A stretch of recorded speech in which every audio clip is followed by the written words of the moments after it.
Bon dia a tots, com estàu? Espero que la saca no sigui molt forta d'aquí. Gràcies per ser aquí. En una d'aquestes activitats trampa que sempre organitzes FLEM, en què ajunta autors per conversar, de vegades no sempre amb un fil conductor del tot evident. Com és escàs, a veure com ho feim avui. Us presenta en els protagonistes d'aquest acte. Ells són Laia Vinyes. Hola, bon dia. Aina Fullana. Hola, bon dia. I Lluís Costa. Bon dia, Magalú. Na Laia va néixer a les Terres de l'Ebre l'any 1997, Aina també l'any 1997 a Manacor, i en Lluís... També el 97.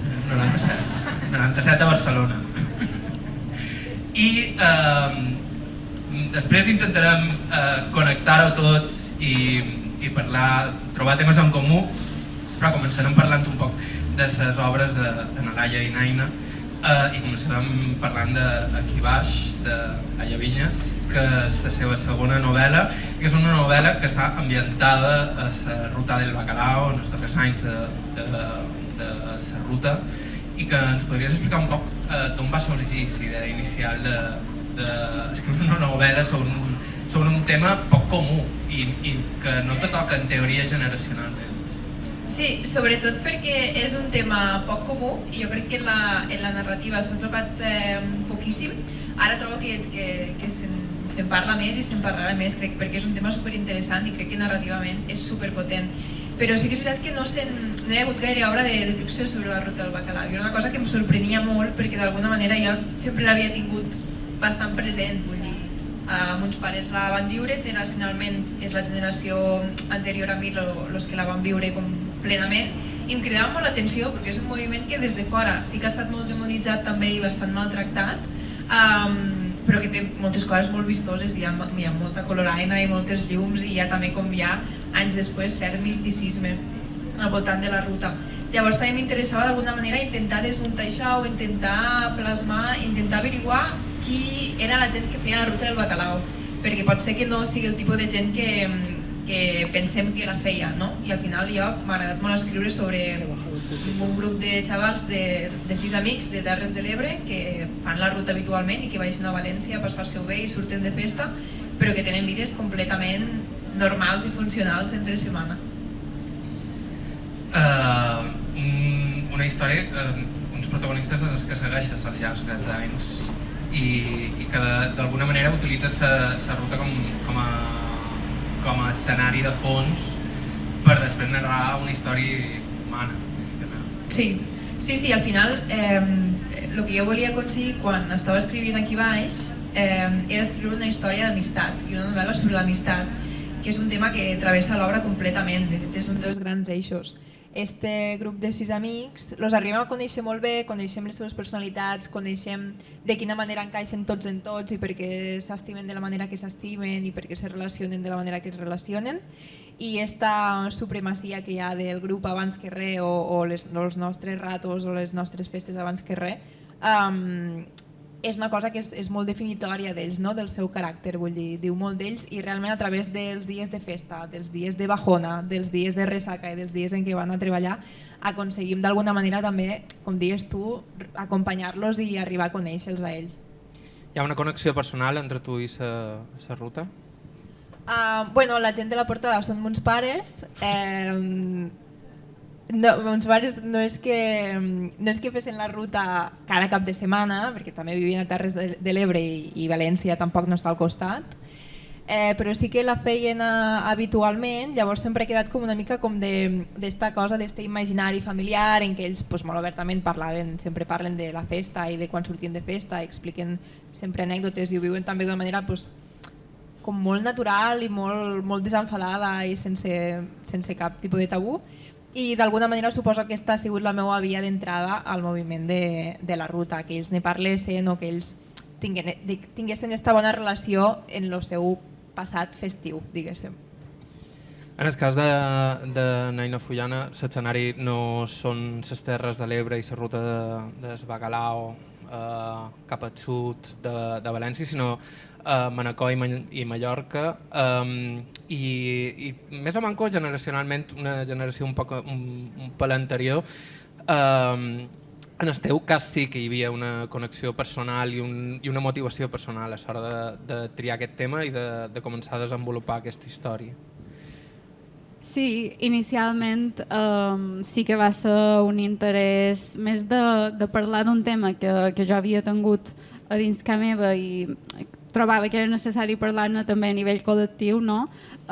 Que són no només el context d'aquell moment, sinó les ferides que se varen deixar per les generacions com la meva. No? Vull dir, com a filles d'una generació que varen viure tota aquella època, aquella època se va viure de moltes maneres diferents, l'aproximació, per tant, de na Laia i la meva és molt diferent per aquest motiu, no? I per això jo me vaig centrar més en el tema de la drogodependència i de com varen afectar les drogues en el soci d'aquell moment i com el varen marcar molt i com varen ser una de les bases de soci d'aquell moment. No? Construeixes molt bé els personatges, de fet hi ha tres personatges, anava a dir, utilitzar aquesta típica frase mallorquina de com a tres, no, tres. Tres personatges principals, un d'ells és en Xavi, que és aquest personatge que té problemes de drogodependència, i jo penso que el més interessant de tot és que el construeixes amb complexitat, mostres les seves vulnerabilitats, però no el victimitzes, vull dir, no és un petit xai, sinó que és alguna cosa més. Com te van sortir aquestes tres veus narratives? Com els vas desenvolupar? Bé, aquesta part d'en Xavier, d'això que tu dius de no victimitzar ni res d'això, és que per mi era molt important mostrar com una drogodependència i al final no és res més que una manera de sobreviure, de fugir, d'evadir-se de la realitat, com pot ser qualsevol altra manera que tenim de fer-ho. No? El que passa és que en el context social i cultural d'aquell moment, també econòmic, en Xavier, el personatge d'en Xavier va triar les drogues, no? Per fer això. Per tant, jo volia mostrar com realment no volia caure en aquest cliché d'un yonqui com un personatge marginal que no és capaç de ser funcional, no? Com ha dit Nadaia també. I no sé què m'havies dit. Sí, els personatges. Sí, vaig decidir basar-me un poquet en la meva família, la part de mon pare i ma mare, i la part de n'Ariana seria més autobiogràfica, per tant, però bé, sempre m'agrada destacar que és una ficció, que hi ha moltes coses que són reals i tampoc me fa cosa dir-ho, però és una ficció i tot i que estigui inspirada, no?, en fets reals. Darrere fons hi ha llocs que el manco de la meva generació reconeixerà com a llocs habituals de marxa i moltes situacions que també reconeixerà. Abans amb Lluís Costa, que és autor de dues històries orals essencials com són Bacalao i Baleàric, totes dues sobre la cultura de club, i en el cas de Bacalao podria ser perfectament espilar de la documentació de la novel·la de na Laia. Parlàvem un poc d'aquest rerefons, aquesta cultura com a rerefons per històries humanes que eren molt transversals. Vull dir, molta gent es reunia al voltant d'aquestes discoteques. Era una generació que cercava un oci els caps de setmana, que jo penso que també tenia molt a veure amb l'adaptació a un nou món que s'estava obrint. Havia hagut la transició, però encara vivíem com se vivia en un país que vivia moltíssims canvis. Les ciutats es anaven reconfigurant, els pobles transformant, i apareix allà al mig la ruta. Lluís, com va néixer, com com se va desenvolupar, com allò es va convertir en un fenomen? Home, es venia d'on es venia, no? D'un escenari molt gris, no? D'una dictadura, es venia d'una cultura de les discoteques com a espais on sonava música patxanga, espais molt casposos, no? Amb cambrers que encara anaven amb jaquetes blanques i corbateta, moqueta per tot arreu, on pràcticament no es ballava, on l'únic reclam era el de lligar, on hi havia un clima realment bastant masclista i no eren espais per res propers al que seria una cultura d'oci moderna. I a l'any 80 apareix un marcià, que és el Carlos Simó, a Barraca, que era una discoteca d'estiuets, i es planta i en un espai on estava sonant música disco, patxanga, no sé, rumba, i on encara s'aturava la música per ballar durant mitja hora música lenta, amb la gent agafada. L'any 80 es planta Carlos Simó i punxa Joy Division. No?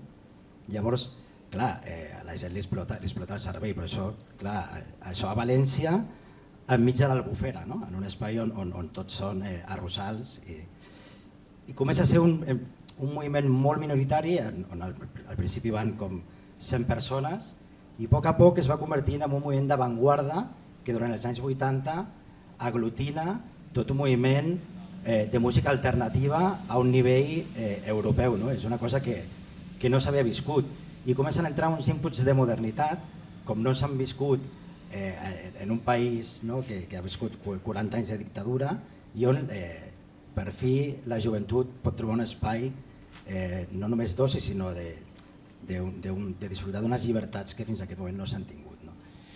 Fins a quin punt van ser importants les drogues en la configuració d'aquesta cultura? Home, importants. Van canviar, o sigui, va ser una forma de... Hi ha una cosa que no s'entès, jo crec, i que es va com criminalitzar i es va estigmatitzar, no s'ha entès mai l'ús de les drogues recreatives. No?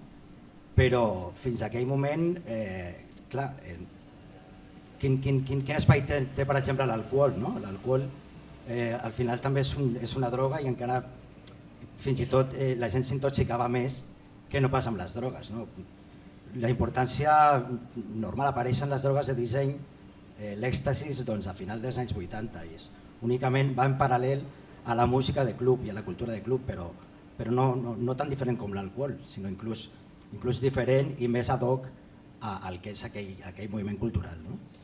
I quin tipus de gent circulava per la ruta? Perquè en parlàvem com un moviment molt transversal, que com deia na Laia també era caps de setmana, però després la gent se n'anava a fer feines dilluns de matí. Clar, a vegades sense dormir, però... És el que dèiem abans, va ser un moviment molt democràtic.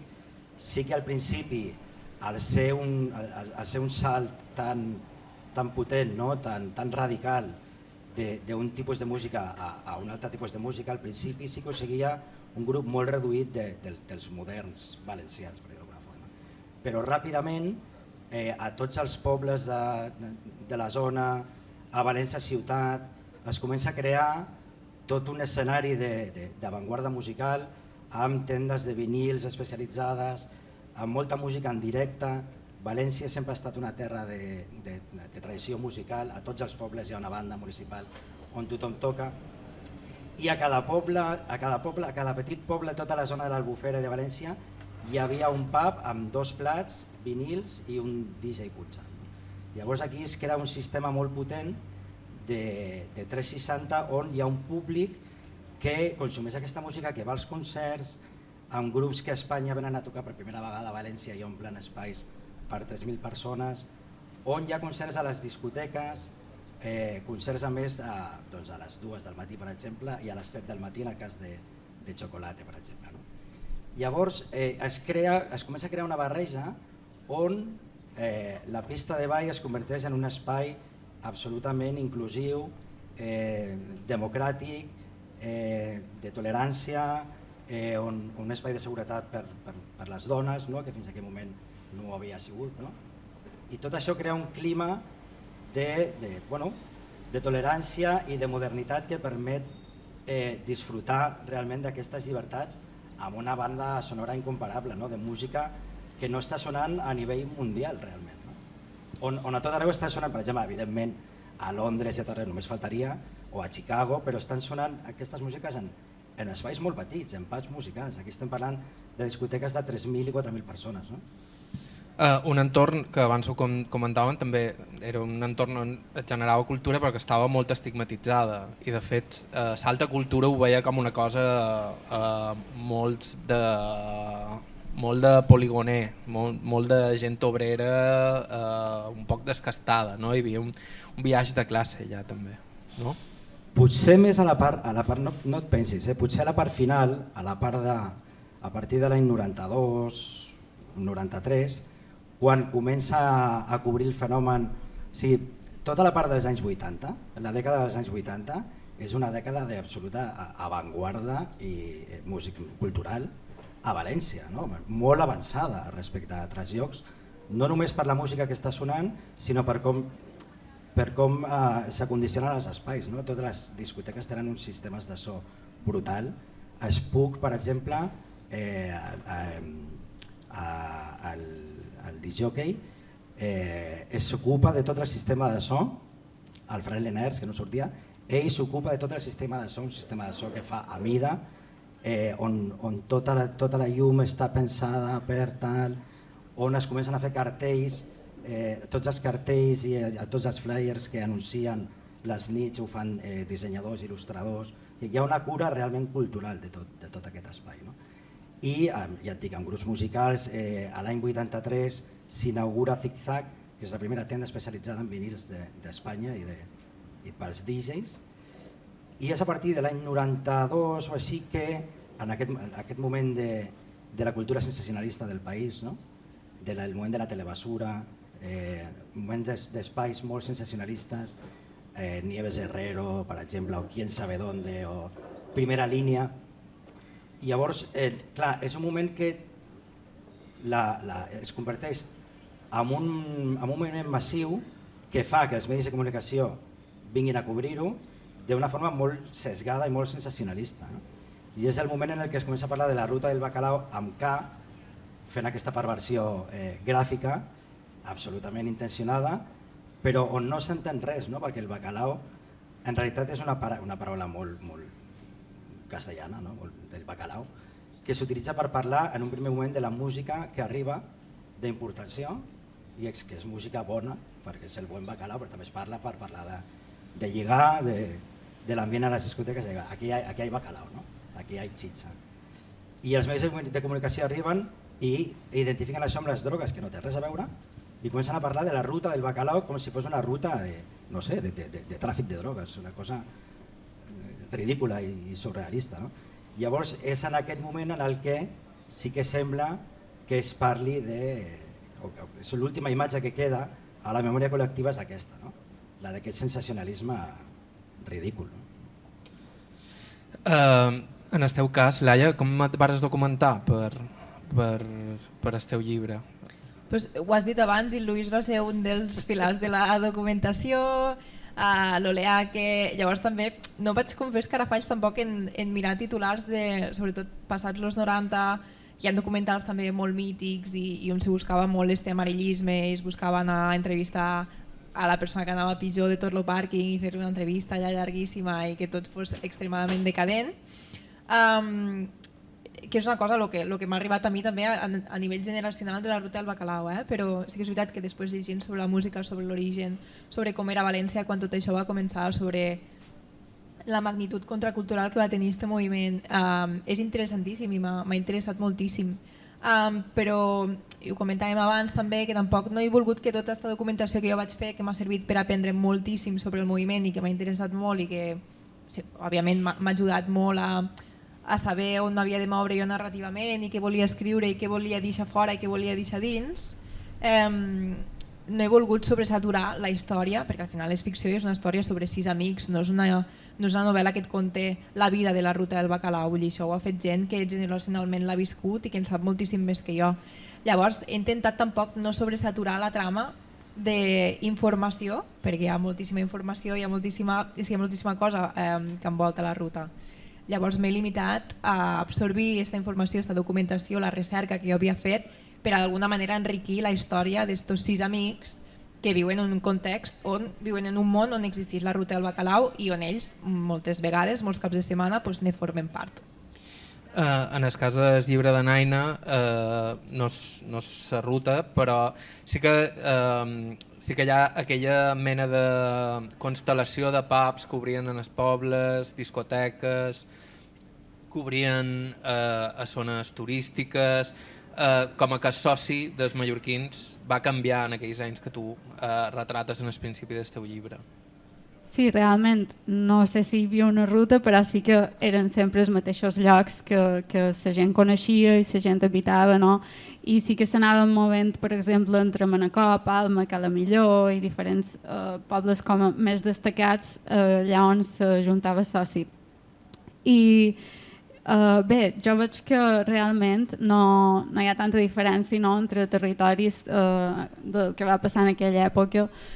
Per una banda, el que ho dic com que era un moviment molt de cap de setmana i després l'endemà anar a fer feina, aquí tal vegada estava més marcat pel món turístic, no? En certa manera, però per exemple el personatge d'en Xavier sí que s'explica un moment donat que ell feia feina a un hotel i el mateix dia se n'anava sense dormir, no? A fer feina, després de sortir tot el vespre de festa. I jo he de dir que jo havia sentit parlar molt més de la ruta del bacalao que del que passava a Mallorca en aquell moment.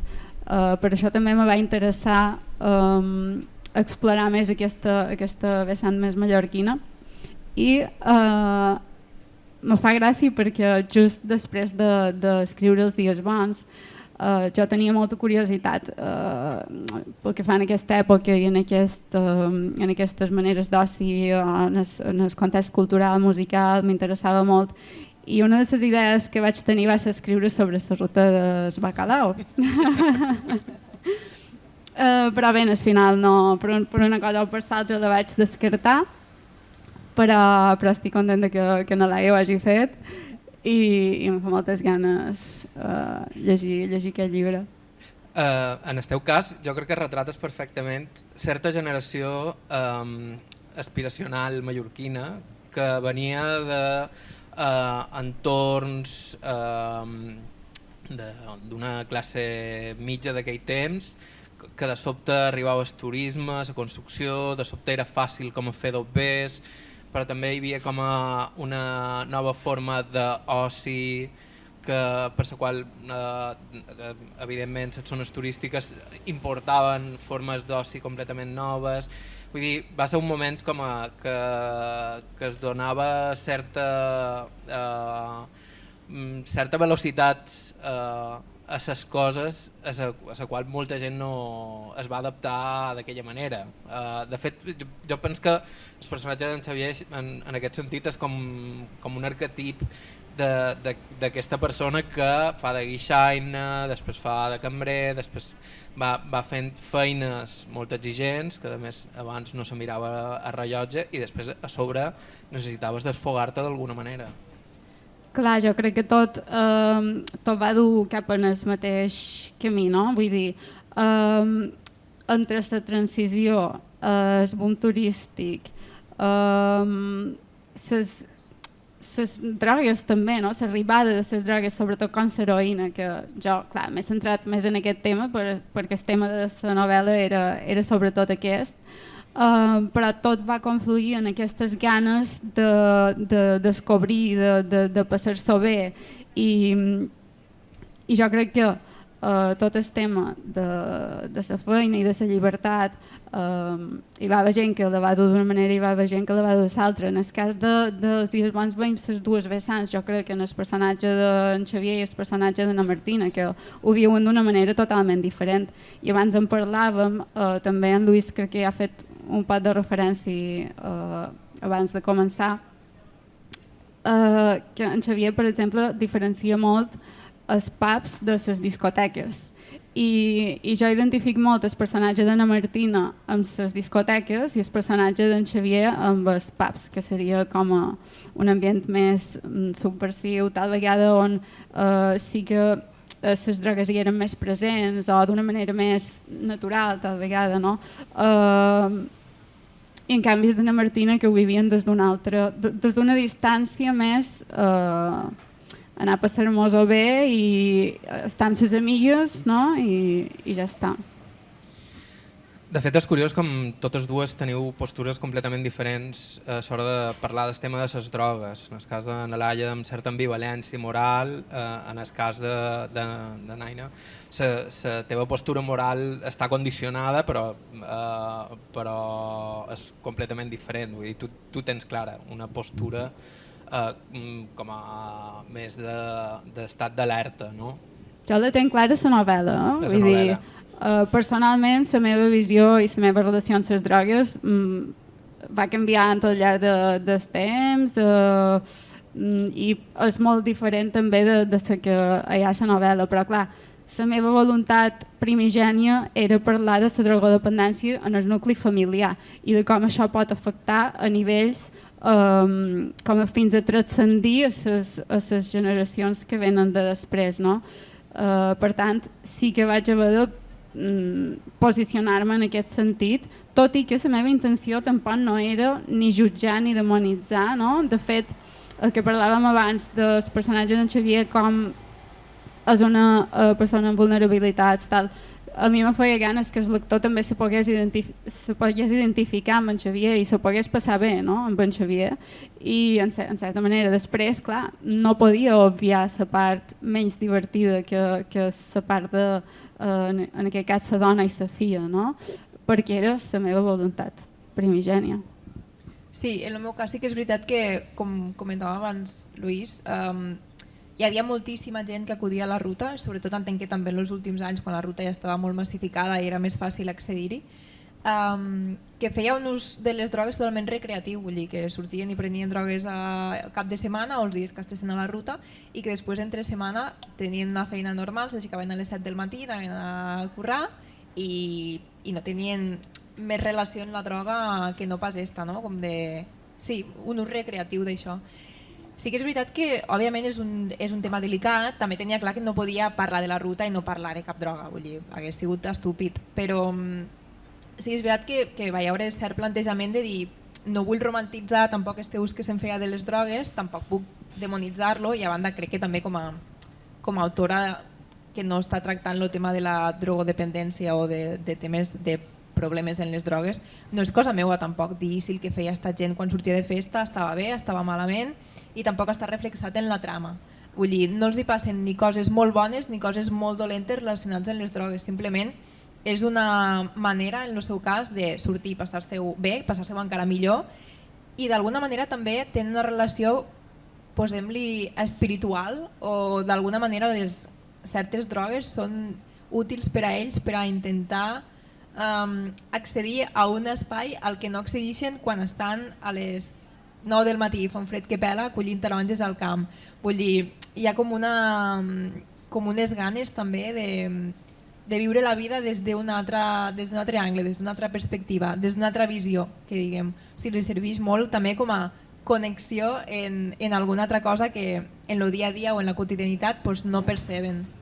Llavors és una mica això, sí que és veritat que hi són, a mi narrativament m'ha encantat parlar de quan prenien LSD i quan estaven de festa i tenien un globo increïble o inclús també l'efecte contrari, vull dir, quan estan de bajona, quan estan de ressaca, quan les drogues també baixen, que també és un procés complementari al de prendre drogues, també ha sigut, o sigui, per a mi, per a escrivir-ho, ha sigut superinteressant i crec que és superenriquidor també. Per la novel·la, perquè crec que hagués estat un error deixar-ho fora i ja et dic, o sigui, ho he passat bastant bé fent-ho. Tu abans parlaves d'estigmatització i d'un pot de doble moral respecte a les drogues De totes maneres, supos que a l'hora d'investigar la ruta del Bacalao te degueres trobar amb gent castigada, te degueres trobar històries de tota mena, no? Al voltant del món de les drogues. Bueno, al final hi ha gent amb la que no vaig poder parlar perquè ja no hi eren, però en general sí que tinc que dir que tothom tenia com un molt bon record, perquè tots van ser com protagonistes d'un moment de canvi cultural important, no? molt important al país. No?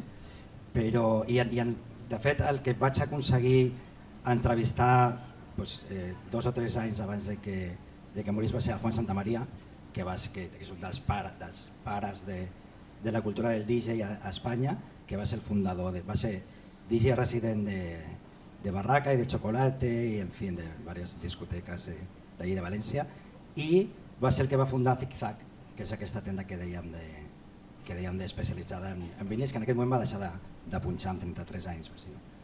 No, la veritat és que al final ara sí que hi ha hagut algú que potser sí que s'ha passat més de la ratlla, però en general no, vull dir, realment hi ha un ús, és un ús recreatiu i cultural de les drogues que han estat des dels anys 60 a la cultura de hippie, no?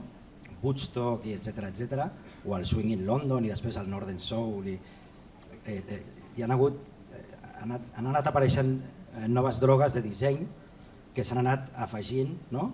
A les que ja hi havien, però sempre hi ha hagut un ús de les drogues recreatiu i cultural.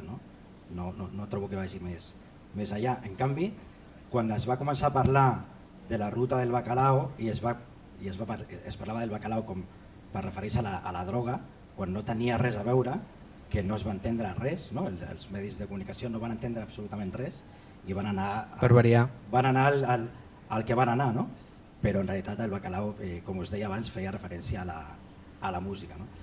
En canvi això, bueno, clar, això tenia una rebuda absolutament tremendista per part de la població, no? O sigui, la població que assistia a la retransmissió en directe pràcticament i en prime time de tot aquest fenomen, i hi havia una escandalització generalitzada i una criminalització absurda i ridícula, no? Com una doble moral, entenent això com un problema, no pas com un espai i un valor cultural, no?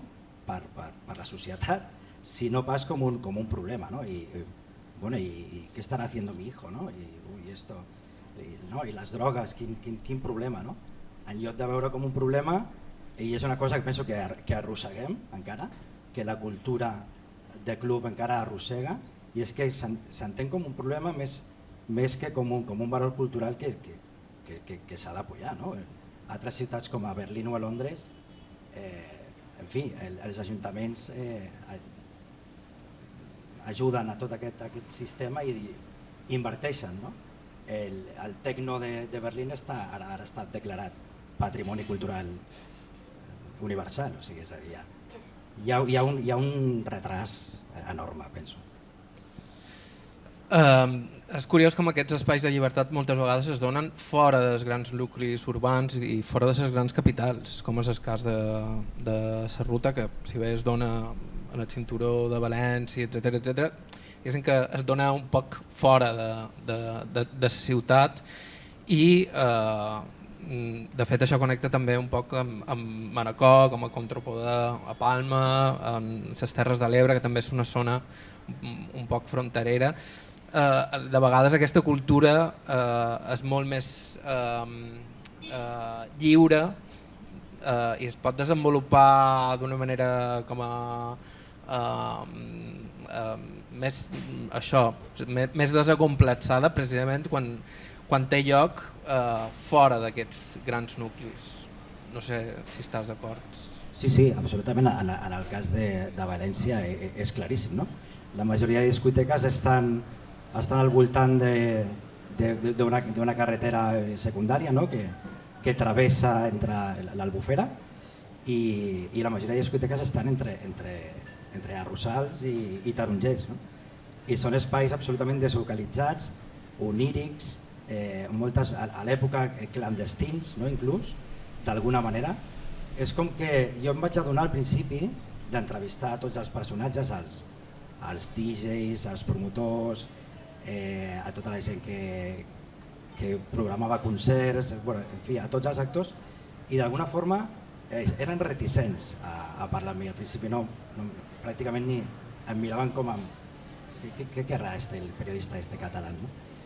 I no volien parlar perquè, clar, els medis de comunicació havien sesgat de tal forma la història, l'havien criminalitzat de tal manera i d'alguna forma tots ells ho veien com un dels fets que van fer que finalment el sistema col·lapsés, que en part sí, però va ser un de tants, no? El problema també polític i després finalment econòmic i generacional, de fet, no? Les noves generacions ja van deixar d'anar a aquests llocs. Però en realitat, després, quan em van començar a conèixer, jo també soc DJ, també en aquesta època jo no vaig anar realment a la ruta, vaig anar quan ja, al final, quan ja a la part ja més demacrada i ja agonitzant del fenomen, perquè jo vaig començar a punxar molt d'hora a Barcelona i allà realment ja teníem locals on sonava la mateixa música i no em calia realment baixar, tot i que m'hagués agradat anar a Spook, per exemple, a l'època, i veure realment tot allò, no? Però quan em van començar a conèixer, llavors van dir, bueno, vale, sabe de lo que hablas, també pinxava esta música, a poc es van anar obrint, però a l'època també és com que era su Shangri-La, ¿no? No me lo toquéis esto, ¿no? Esto es la tierra prometida, esto es nuestro, lo hemos levantado nosotros, ¿no? Esto es muy especial, es muy particular, vosotros ya tenéis lo vuestro, dejarnos tranquilos a nosotros. I d'alguna forma, com que i a l'estar deslocalitzat de València, ja et dic, en un espai tan oníric, no? I tan meravellós, quedava com apartat i d'alguna forma era com lo que passa en l'Albufera se queda en l'Albufera. En el teu cas, a part d'escriptor, ets periodista, també cobreixes les Terres de l'Ebre, que tenen més activitat cultural del que pugui semblar i precisament surten d'allà projectes bastant peculiars, moltes vegades perquè no es donen amb la pressió del mercat que pugui tenir Barcelona. Sí, segurament, igual com segurament va passar en la ruta, hi ha molts menys recursos, hi ha moltes menys maneres de fer les coses, te les has d'empescar sempre per a poder-les fer, però això d'alguna manera també te dona més llibertat i és veritat això que no has de desafiar un status quo perquè el que hi ha o és molt dèbil o està en un altre àmbit que a tu no t'interpel·la o sempre hi ha un racó per a tu. Sí que és veritat, almenys també Terres de l'Ebre som un territori on hi ha, crec que som 180.000 persones en les 4 comarques, vull dir, un barri de Barcelona ens passa la mà per la cara. Per tant, hi ha molt més l'oportunitat de començar a fer la teua sense haver d'enfrontar-te a algú que ja fa 20 anys que ho fa, 30 anys que ho fa. Per tant, això està molt bé. I a banda, després, suposo que també el tema de fer cohesió territorialment, Terres de l'Ebre, degut a tota la problemàtica del transvasament, també hi ha com sempre cert sentiment, crec que des de fa dècades, des de sempre, com d'este abandonament per part sobretot de la capital, de Barcelona o del govern de la Generalitat. Hi ha molta cohesió de territori, hi ha molt de sentiment ebrenc, som 4 comarques que són bastant diferents, les 4 comarques, ja sigui paisatgísticament, econòmicament, funcionem de manera diferent, però hi ha molt sentiment ebrenc. Per tant, a la que se fa alguna cosa i a la que aconseguim apel·lar a aquest sentiment i que un festival, un mitjà de comunicació, inclús persones, autors, periodistes, el que sigui, si ja el sentim com nostre, si ja esdevé alguna referència al territori, crec que entre tots és molt més fàcil que la cosa segueixi anant bé. En el cas de Mallorca, jo sempre he pensat que és més o menys així, que el fet que no hi hagi tantes expectatives, que no estiguis com una gran capital, a vegades te dona més llibertat a l'hora de fer coses. El cas de la música és un clar exemple. Ja ha passat a Manacor aquests darrers anys, que es don ben aina, i ara que estàs fent obres de teatre, que t'estàs començant a moure, com ho veus tu? Clar, jo és que després m'he començat a moure més a fora de Manacor que res, però perquè s'ha donat així. Però es veu que sempre he pensat que Manacor té l'avantatge aquesta de no ser ni un poble ni una ciutat. I això ajuda en el sentit que podem o volem lluitar per mantenir aquest, entre cometes, sentiment de poble, de cohesió, com també explicaven a Laia, i de col·lectivitat, però amb certs recursos que també ens podria donar una ciutat. També han tingut la sort que han tingut governs durant bastant de temps d'esquerres o que han donat molt de suport en aquest sentit a la cultura local, no? I ara mateix crec que hi ha un moviment de protesta, en certa manera, de la gent molt jove, de la gent més jove, que ja veu com la pèrdua de la seva identitat és un fet i que només la poden salvar ells. No? I crec que aquesta és una motivació que fa que Manacor encara se mantinguin els projectes que a vegades no funcionen, no? Vull dir, a vegades se volen fer projectes que no arriben al públic que haurien d'arribar, que no arriben a tenir la importància que li volen donar a la gent que ho proposa, però se segueixen fent coses i fins que n'hi ha que funcionen. Hi ha un element des que volia parlar de les vostres dues novel·les, que és que totes dues feis servir un català més natural, més comú, més parlat, més espontani, cosa que em sembla super alliberadora després de tants anys de noucentisme corsetat. Va ser una decisió presa, vos va sortir així? Clar, jo ja havia publicat abans en l'altre editorial, a les Closques, hi havia més dialecte ebrenc encara, perquè tots els personatges eren ebrencs. Llavors, aquesta novel·la, aquí baix, sí que és veritat que es parla des del Delta de l'Ebre i la protagonista hi viu, però ella és originària de Barcelona. Llavors hi ha aquesta cosa de ella escriu en primera persona i travessem la trama a través d'ella. Per tant, el seu català és bastant estàndard, tot i que també hi ha deixos ebrencs que ella ha adquirit d'estos anys al poble i d'haver-hi anat sovint. Però sí que és veritat que quan parlen personatges ebrencs, que són la resta del grup d'amics, per exemple, està escrit en un ebrenc tal com lo parlem. També hi ha un ebrenc, no s'ha de dir ebrenc, s'ha de dir tortosí, però bueno, ebrenc a mi m'agrada més. Llavors este ebrenc és molt tal com raja i és superincorrecte, diguem, per als estàndards acadèmics, no diguem, perquè hi ha un ebrenc acceptat i reglat i tal, i no és este tampoc.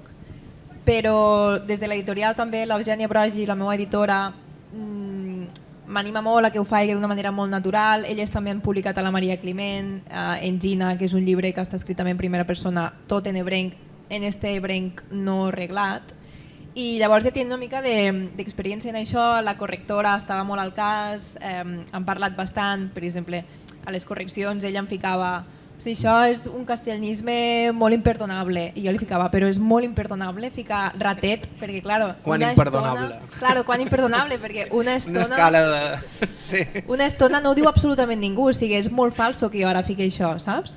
I llavors, bueno, per exemple, ratet ho hem deixat, però aparentment és molt imperdonable i molt incorrecte, però també arriba un punt que és absolutament igual, perquè si és verídic, vull dir, a partir d'aquí baix no es faran les properes normes parlades de l'ebrenc ni del català, saps? Vull dir, i de fet jo no soc ni filòloga ni lingüista ni en tinc cap aspiració, vull dir, hi ha gent que sap que hi van això, però d'alguna manera és una decisió, si vols dir-li artística o estilística, que crec que absolutament ningú pot rebatre, perquè sí que hi ha bastanta conversa, no?, al voltant d'això, perquè últimament en català des de Catalunya les editorials han agafat certa sensibilitat o han vist que ven o que a la gent li fa gràcia i comencen a aparèixer formes dialectals en narrativa quan parlen personatges, i ja està havent una mica de debat entorn a això, i jo la veritat és que ho tinc claríssim, és una decisió artística o estètica, si li vols dir, i crec que és molt interessant que comencéssim a escriure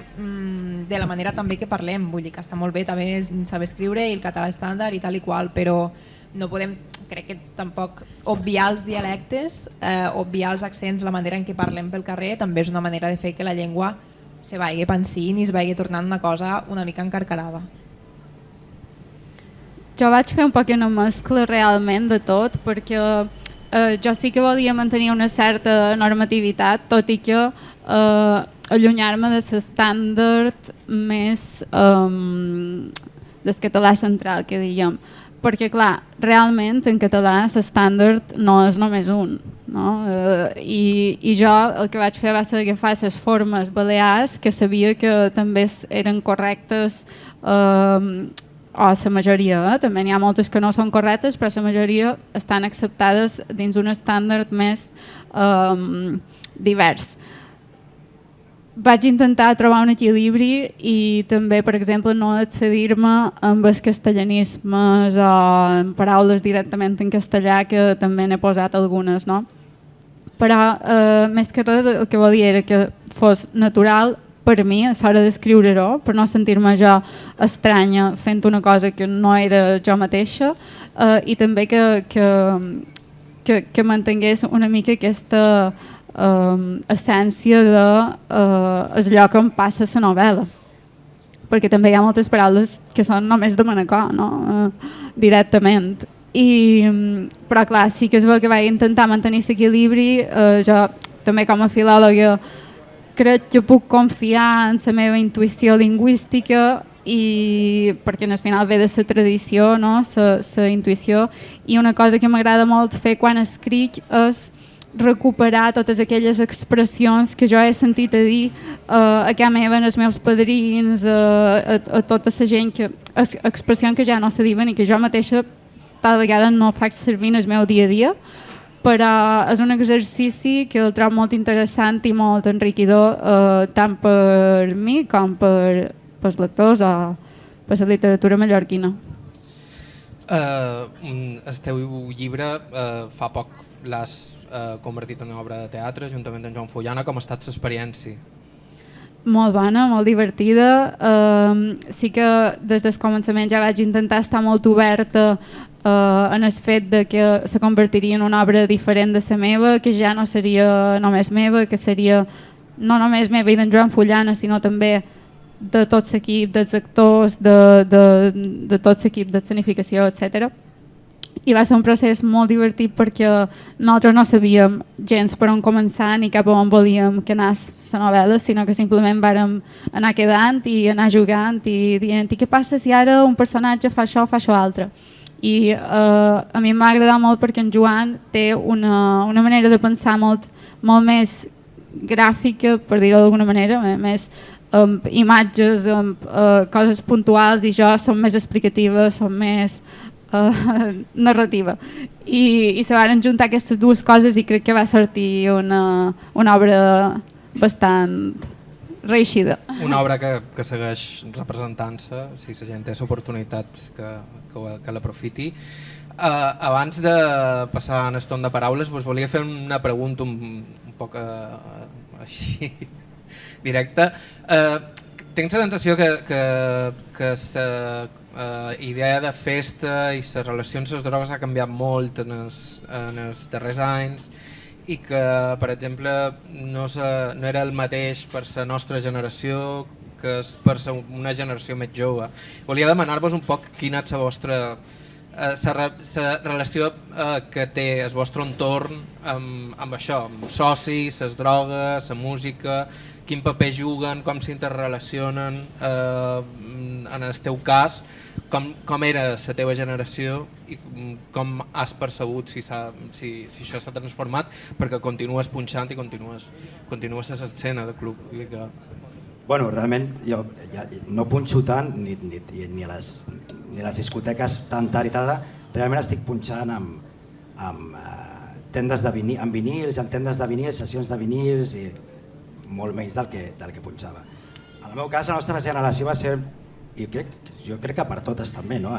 Quan ets jove, no? En un entorn de descobriment, no? De descobriment del que era sortir de nit, la cultura de club, passar-s'ho bé amb els amics, i penso que tot això realment no ha canviat tampoc, no?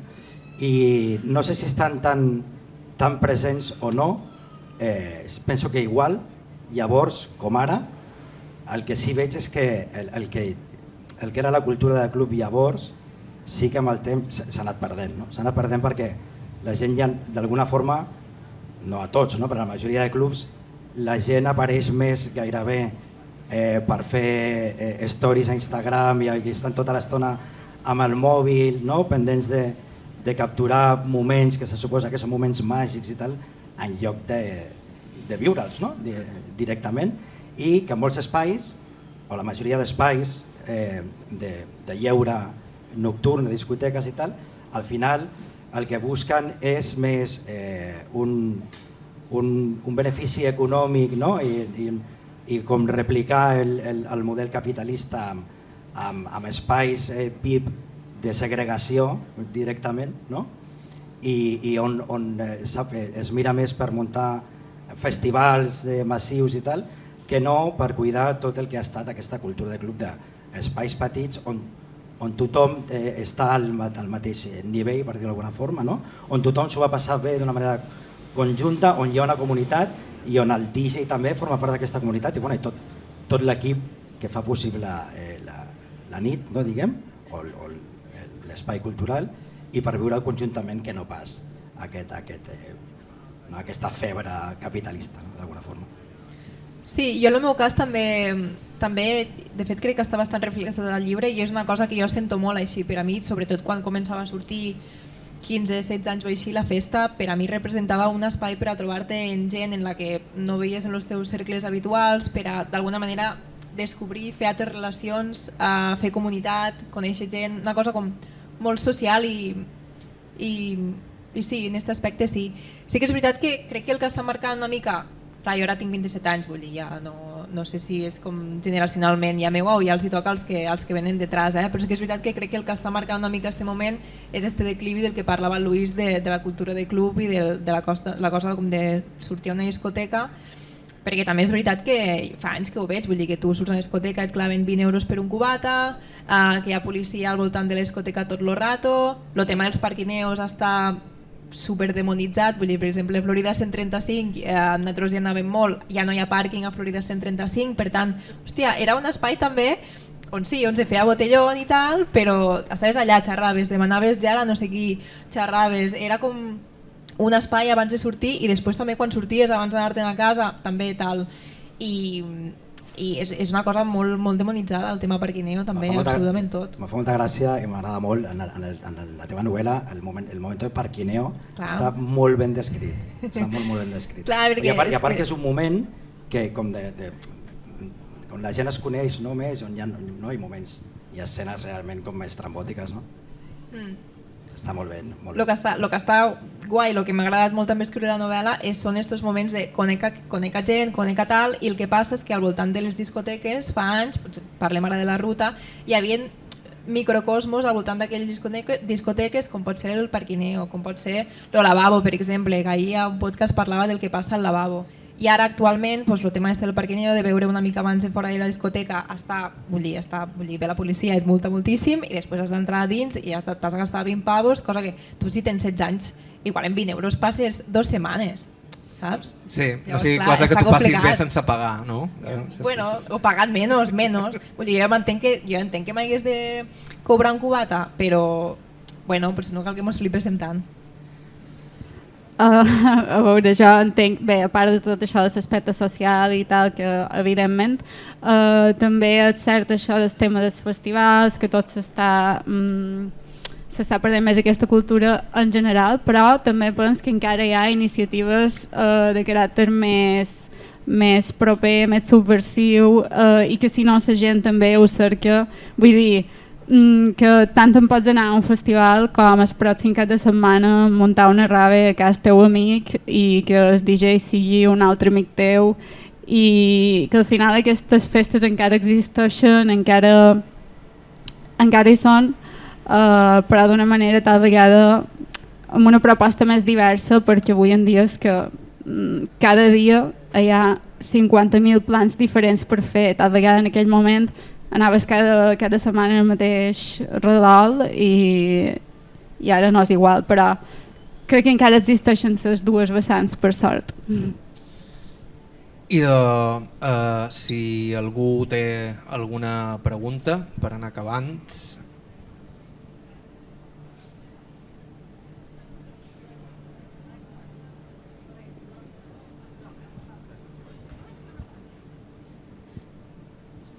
Què tal?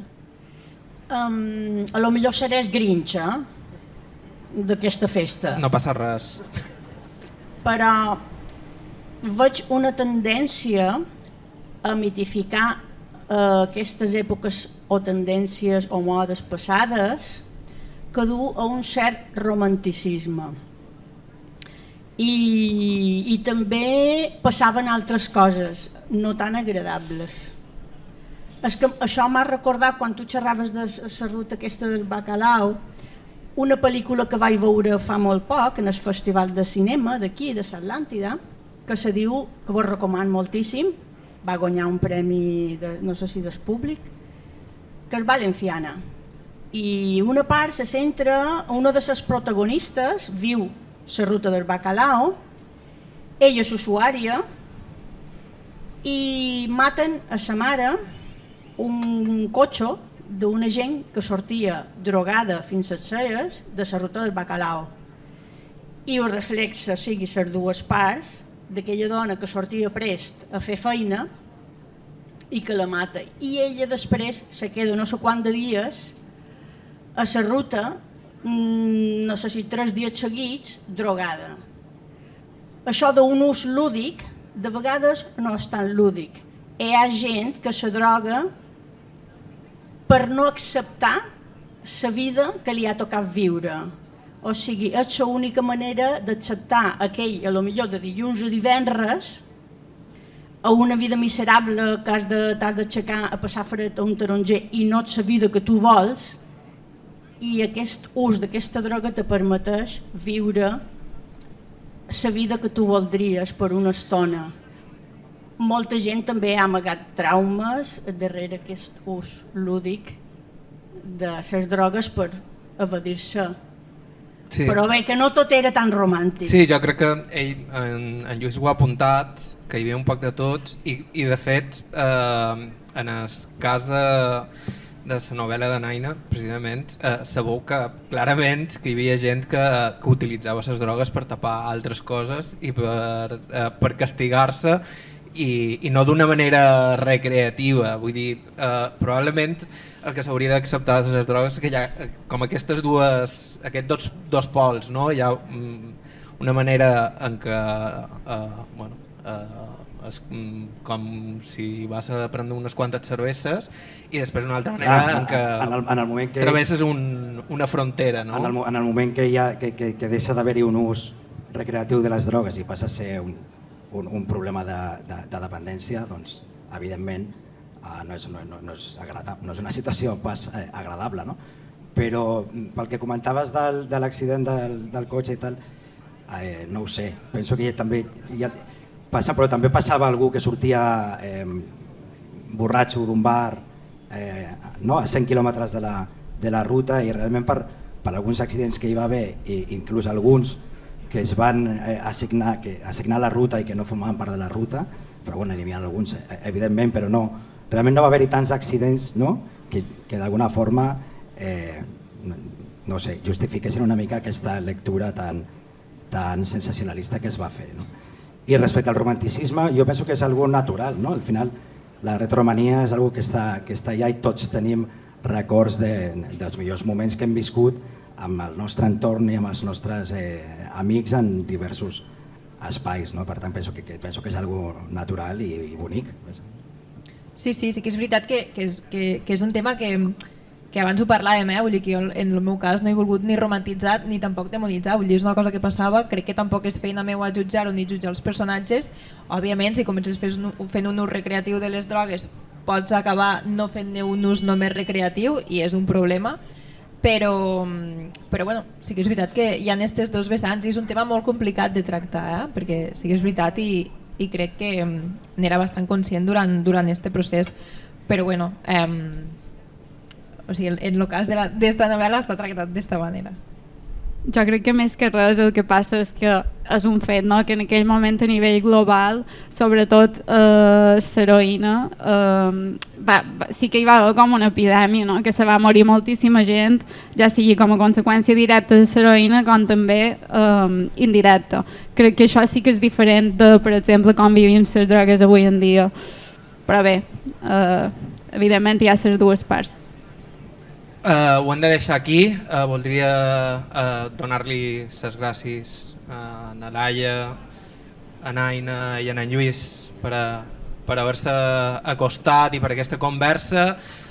Vos convido que llegiu els seus llibres i vos deixam amb la veritable estrella del Flem, ara i sempre, na Marta Terrassa. Moltíssimes gràcies a tots.